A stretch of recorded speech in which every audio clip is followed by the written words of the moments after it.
আমিনুল ইসলাম বুলবুল শুরুতেই বিসিবিতে একদিন দুদিন আসছে, এখনই তিনি স্বৈরাচার। আমিনুল ইসলাম বুলবুল তিনি যে স্বৈরাচারী হয়ে উঠবেন তার প্রথম এবং প্রধান পদক্ষেপ তিনি নিয়েছেন। আবিদ হুসাইন সামি তিনি ক্রিকেট উপদেষ্টা। আজকে তিনি কি করবেন আমরা কিচ্ছু জানি না। বাংলাদেশ ক্রিকেট বোর্ডে একেবারে নতুনত্ব এসেছে, এমন ঘটনা ক্রিকেট ইতিহাসে ঘটে নাই।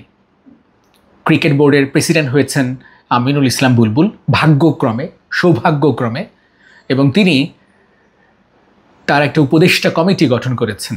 সেখানে 3 জন আছে, তার মধ্যে একজন হচ্ছে সৈয়দ আবিদ হুসাইন সামি। তিনি ক্রিকেট উপদেষ্টা, বিসিবি প্রেসিডেন্টের ক্রিকেট উপদেষ্টা। তার কাজ কি, তিনি কি করবেন আমরা কিচ্ছু জানি না। সামির পরিচয়, তিনি একজন কন্টেন্ট ক্রিয়েটর, ইন্ডিপেন্ডেন্ট জার্নালিস্ট, বিভিন্ন জায়গায় তিনি কাজ করেন এবং এটা খুবই অপ্রত্যাশিত ছিল তার অন্তর্ভুক্তি। এমন না তিনি যোগ্য নয় কিংবা অযোগ্য, সে বিষয়ে যাচ্ছেই না।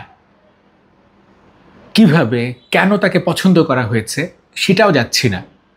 অনেক ক্রিকেটার ছিল সাবেক, সেই ক্রিকেটারদের কারো জ্ঞান সামির সমান না। এজন্যই বিসিবি মনে করেছে, কিংবা আমিনুল ইসলাম বুলবুল মনে করেছে, কিংবা ক্রীড়া উপদেষ্টা মনে করেছে, কিংবা ক্রীড়া উপদেষ্টার পিএস মাহফুজ মনে করেছে সৈয়দ আবিদ হোসেন সামি হচ্ছে সবচেয়ে রাইট পারসন, তাকেই নিয়োগ দেওয়া যায়। সাব্বাস সাব্বাস। গঠনতন্ত্রের বাইরে গিয়ে এই নির্বাচন কিংবা এই 3 উপদেষ্টাকে নিয়োগ, গঠনতন্ত্রের বাইরে গিয়ে ফারুককে অপসারণ, গঠনতন্ত্রের বাইরে গিয়ে অপসারণের পর তড়িঘড়ি করে একজন নতুন প্রেসিডেন্টকে নিয়োগ দেয়া, কাউন্সিলরশিপ, তারপর প্রক্রিয়া অনুযায়ী নিয়োগ দেয়া, সেটা নিয়েও অনেক বিতর্ক আছে।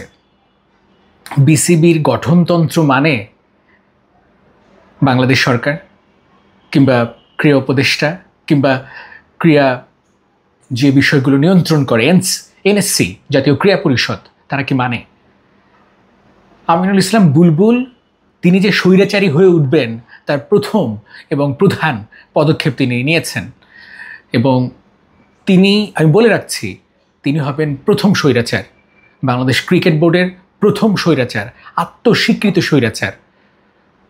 নাজমুল হাসান পাপনের 16 বছর লাগছে, 15 বছর লাগছে, ফারুক হয়ে ওঠে নাই, কিন্তু আমিনুল ইসলাম বুলবুল শুরুতেই বিসিবিতে একদিন দুদিন আসছে, এখনই তিনি স্বৈরাচার। তার প্রধান এবং প্রথম উদাহরণ সৃষ্টি করেছেন এই 3 জনের উপদেষ্টা কমিটি। একেবারে সেলুকাস ভাই, চিন্তা করেন, কাজের কাজ নাই, এদেরকে নিয়োগ দিছে, বেতন ভাতা কি কি সুবিধা দিবে ইয়াত্তা নাই। আবিদ হোসেন সামিকে নিয়োগের মাধ্যমে সাবেক ক্রিকেটারদের অবমাননা করা হয়েছে কিনা এমন একটা প্রশ্ন এসেছে।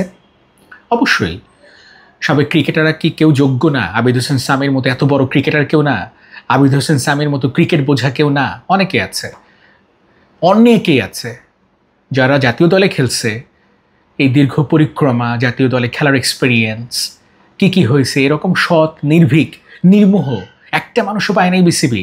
একটা মানুষের উপর বিশ্বাস রাখতে পারে নাই, সাবেক ক্রিকেটারদের উপর বিশ্বাস রাখতে পারে নাই বিসিবি, সাবেক ক্রিকেটারদের উপর বিশ্বাস রাখতে পারে নাই আমিনুল ইসলাম বুলবুল, নব্য স্বৈরাচার, বিশ্বাস রাখতে পারে নাই। সো সাবেক ক্রিকেটারদের তুমুল এবং তীব্রভাবে অবমাননা হয়েছে, অপমান করছে